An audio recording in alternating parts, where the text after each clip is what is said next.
मला 6 वर्ष झालेले. 6वं वर्ष चालू आहे.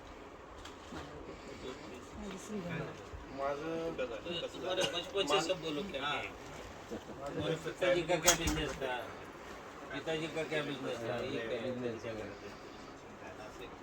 पूर्वीची हां कसं असतं शिक्षण एक असतं पण माणूस वेगळीकडे फॅमिली बिझनेस प्लस थोड्या वेळाने हिला पण बोलायला नाही नाही तुमच्या शेजारी बोलतील त्यांना पण त्यांना अधिकार आहे की बोलायला. फक्त आपसात बोलू नका.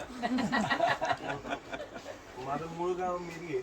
त्याच्यानंतर त्याला आता 50-60 वर्ष झाले तिथून आम्ही शिफ्ट झालो. म्हणजे मी कधी पाण्यातच आलं नाही माझं ते गाव. तर नंतर वडील इथं येऊन त्यांनी डाळ मंडईमध्ये दुकान चालू केलं. आडते बाजार होलसेल राईस अँड पल्सेस.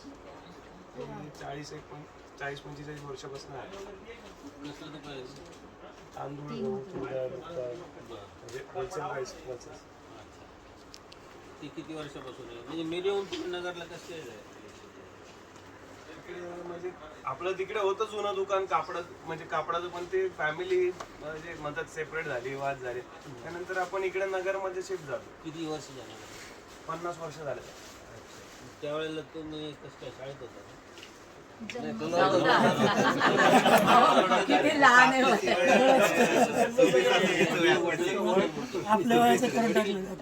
वडील लहान होते. वडिलांचं विचार आपण इथून मग थोडंसं फंड जमा करून दुकान चालू केलं डाळ मंडईमध्ये. आधी सुरुवातीत फक्त मुरमुरेच विकायचो. त्यानंतर मग हळूहळू वाढत हा बिझनेस नाव पाहिलं होतं. मला काय इथे ही जागा जी होती ना आजोबांनी खूप जुनी घेऊन ठेवली होती. पण भिंगारवाला म्हणून आहे त्यांना आपण ती रेंटनी दिली होती. 75 रुपये महिना भाडं द्यायचं. त्यानंतर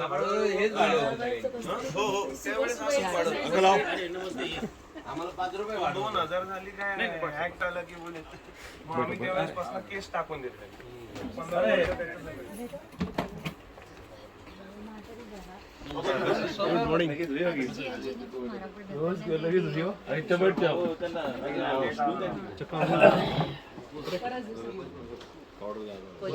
अपनी आदत आहे भाई.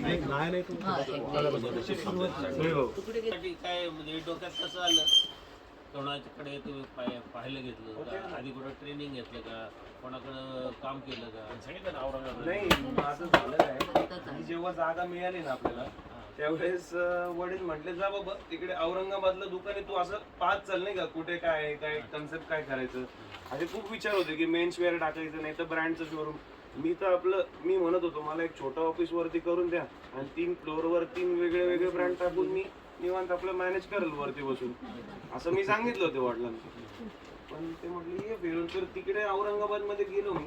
ते भावांचं पाहिलं तिथे कसं काम मग ते कसे ते 2 वर्ष गेले 15 दिवसाचे कळालंच नाही. तिथे 2 वर्ष प्रॉपर सगळं नॉलेज घेतलं काम वगैरे. तू तिथे ऍक्च्युली काम केलं हो काम केलं.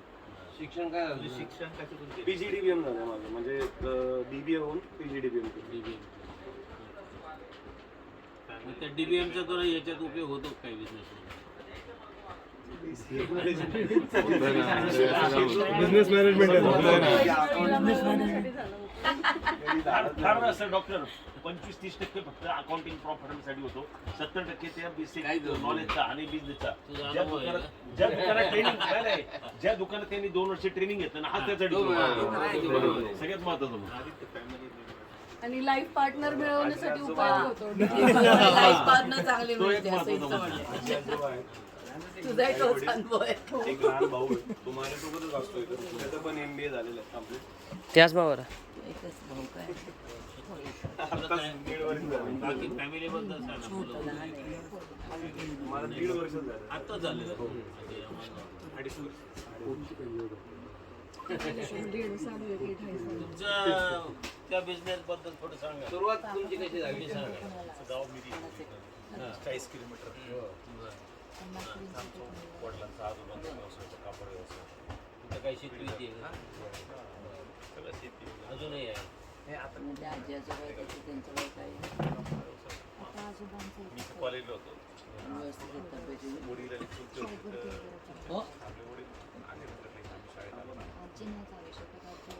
काहीतरी व्यवसाय करायचा मुलाला लाईन लावायचं बसून नाही द्यायचं. पहिली सर्व्हिसला लावलं मला इथं कायगावकर सराफा बरं सर्व्हिस केली बरं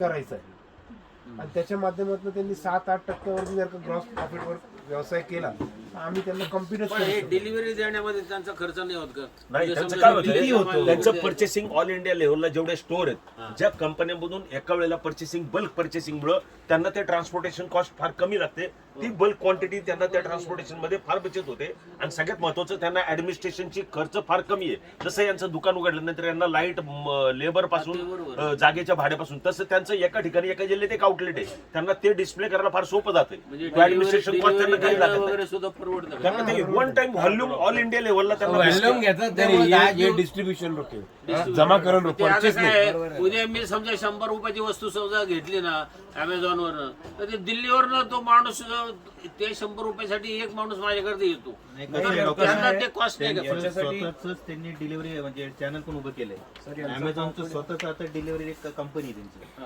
मग ते खर्च इकडचं थोडं इकडे मॅनेज करतात ते स्वतःचीच कंपनी असल्यामुळे त्यांना सोपं पडतं. कुरिअर बरोबर टॅग केलेलं काही कुरिअर बरोबर आंगड्या कंपनी जसं गती कुरिअर आहे किंवा काही कंपनी आहे समजा जसं की आता मी बोलतो समजा एखादा मी ब्रँडचा शर्ट घालतो आता समजा LP ब्रँडचा शर्ट असेल हा समजा 6 महिन्याने जर समजा आउट ऑफ डिझाईन होतोय तर आता काय होतं जो आता कापडवाला आहे तो लॉट मध्ये उचलतो तर आम्ही 500 पीस घेणारे लोक 1000 पीस घेणारे लोक आम्हाला पडतो की तिला 200 रुपये 300 रुपये 1000चा पण तोच जर समजा एखादा कंटेनर उचलणारा माणूस आहे तर त्याला त्याला तो काय 50% म्हणतो, कंटेनर आहे, रुपयालाच पडतो. पूर्ण कंटेनर उचलतो 40 रुपयात देतो का आता 40 रुपयात समजा त्यांनी घेतला तो 1000 रुपये MRP त्याची त्याच्यावर 40% ऑफ 50% ऑफ 500 रुपयात विकतो ना 50% म्हटलं तरी 500 रुपयात विकतो 40 रुपये फक्त त्याची पर्चेसिंग प्राइस आहे आणि त्याच्यावर पण एवढं मॅन्युफॅक्चररला कसं परवडतं तुम्हाला 50 रुपयात द्यायला? कसं आहे,